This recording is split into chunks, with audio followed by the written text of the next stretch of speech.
Harman Benson. Le journal des stratèges.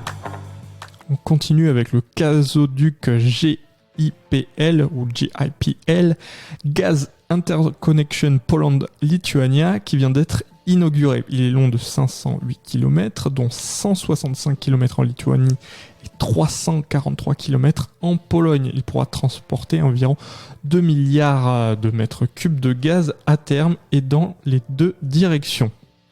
Grâce au réseau gazier existant, il pourra même relier aussi la Lettonie, l'Estonie et la Finlande.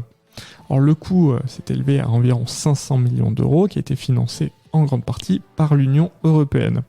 Alors pour la Pologne, ça permet bien sûr d'avoir une alternative au gaz russe et devrait couvrir 10% de la demande annuelle du pays.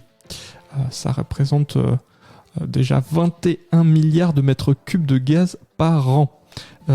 Côté, bien sûr, de la Lituanie, l'ouverture du gazoduc représente pour eux une deuxième source d'approvisionnement en gaz indépendante, bien sûr, de la Russie.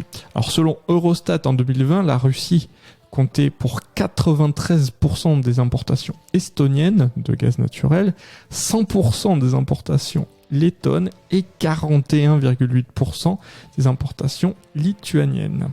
Si vous aimez cette revue de presse, vous pouvez vous abonner gratuitement à notre newsletter qui s'appelle La Lettre des Stratèges, LLDS, qui relate, et cela gratuitement, du lundi au vendredi, l'actualité économique, technologique, énergétique, mais aussi de l'hydrogène, et puis de tout ce qu'on trouvera super intéressant pour votre vie.